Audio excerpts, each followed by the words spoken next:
ಇದು ರಕ್ತ ಇದ್ದಂಗಿರುತ್ತೆ. ನಾವು ಬೇಕರಿ ಕೇಕಿಗೆ ಎಲ್ಲ ಬಳಸುವಂತ ಬಣ್ಣಗಳಿದು. ಈ ತರದ ವಿಷಯನ ನಾವು ತಿಂತೀವಿ ಬೇಕರಿಲಿ ತಿನ್ಬೇಕಾದ್ರೆ. ನೋಡಿ ಕೈಗೆ ನೀರ್ ಹಾಕಿ ತೊಳಿರಿ, ಇದು ಹೋಗುತ್ತೆ ತೋರಿಸ್ತೀವಿ. ನೀರ್ ಕೊಡ ಬನ್ನಿ ಬನ್ನಾರಣ್ಣ, ನಿಮ್ಗೆ ಇನ್ನೊಬ್ರು ಹಾಕೊಳಪ್ಪ ಯಾರು. ನೋಡಿ ಇದು ಕೇಕಿಗೆ ನಾವು ಹನಿ ಕೇಕಿಗೆಲ್ಲ ಹಾಕಂತ ಬಣ್ಣ, ಇದು ಸಿಂಥೆಟಿಕ್ ಬಣ್ಣ. ನೋಡಿ ಕೈ ತೊಳಿರಪ್ಪ, ನೀರ್ ಕೊಡ್ರಿ. ಅಲ್ಲಿ ಜಗ್ ನೀರ್ ಐತಲ್ವಾ, ಇಟ್ಕೊಂಬ. ನೋಡಿ ಬೇಕಲ್ಲಿ ಈ ತರ ಸಿಂಥೆಟಿಕ್ ಕಲರ್ಸ್ ಎಲ್ಲ ಬಳಸ್ತೀವಿ. ದಯಮಾಡಿ 10 ಸರಿ ನೀರ್ ಹಾಕಿ ತೊಳೆದ್ರು ಒಂದು ಚೂರು ಕೈಲಿ ಹೋಗಲ್ಲ ಅದು.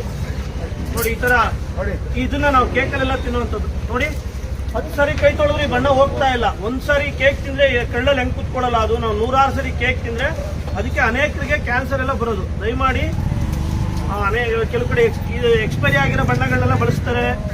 ನೋಡಿ ಇದು 10 ಸರಿ ತೊಳೆದ್ರು ಹೋಗ್ತಾ ಇಲ್ಲ. ಇದನ್ನ ನಾವು ಕೇಕ್ ತಿಂತೀವಿ. ಒಂದ್ಸರಿಗೆ ಎಷ್ಟು 20 ಸರಿ ಉಜ್ಜು ತೊಳಿತೀವಿ, ಕಳ್ಳೊಳಗಡೆ ಉಜ್ಜಿ ತೊಳಿತೀವ ನಾವು. 100 ಸರಿ ನಾವು ಈ ತರದ ಕೆಮಿಕಲ್ಸ್ ಎಲ್ಲ ನಮ್ಮ ಬಾಡಿಗೆ ಹೋದ್ರೆ ಅದಕ್ಕೆ ನಮಗೆಲ್ಲ ಕ್ಯಾನ್ಸರ್ ಎಲ್ಲ ಬರುವಂಥದ್ದು.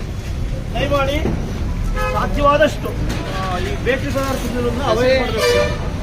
ಇವತ್ತು KR ಪೇಟೆನಲ್ಲಿ ಎಲ್ಲೆಲ್ಲಿ ಎಕ್ಸ್ಪೈರಿ ಆಗಿರೋ ಬಣ್ಣಗಳನ್ನ ಬಳಸ್ತಾರೆ ಇದನ್ನೆಲ್ಲ ನಾನು ಪಾಂಡುಪುರ AC ಮತ್ತೆ ನಮ್ಮ ಮುಖ್ಯಮಂತ್ರಿ ಆಫೀಸರ್ ಬಂದು ಇವತ್ತು ಚೆಕ್ ಮಾಡೋದನ್ನ ಮಾಡ್ತಾ ಇದೀವಿ. ಸಾರ್ವಜನಿಕರು ದಯಮಾಡಿ ಜಾಗೃತಿಯಾಗಿ ಇರಬೇಕು. ಈ ತರ ಹಾನಿಕಾರಕ ವಸ್ತುಗಳನ್ನ ಬಳಸಬಾರ್ದು. ಕೇಕು ಬಣ್ಣ ಚೆನ್ನಾಗಿದೆ ಅಂತ ಮೇಲ್ಗಡೆ ಹಾಕೋ ಕ್ರೀಮು ಕೂಡ ತೆಗೆದು ತಿನ್ಬೇಕಾಗ್ತದೆ. ಇದೆಲ್ಲ ವಿಷನ ತಿಂತಾ ಇದೀವಿ ನಾವು ಅಂತ ನಂಗೆ ಭಯ ಆಗ್ತದೆ. ಇನ್ನು ಲೈಫಲ್ಲಿ ಬೇಕರಿ ಐಟಮ್ ತಿನ್ನೋದಿಲ್ಲ ಅನ್ಸುತ್ತೆ.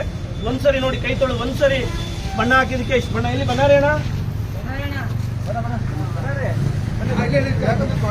ನೋಡಿ, ಅವರು 20 ಸರಿ ತೊಳಿತಾರೆ. 20 ಸರಿ ತೊಳೆದ್ರು ಹೋಯ್ತಾ ಇಲ್ಲ. ಅವರು ಸೋಪ್ ಹಾಕಿ ಹೋಗಿಲ್ಲ ಸರ್, ಸೋಪ್ ಹಾಕಿ ಹೋಗಿಲ್ಲ. ಸರಿ ಎಕ್ಸ್ಪೈರಿ ಇರೋದೆಲ್ಲ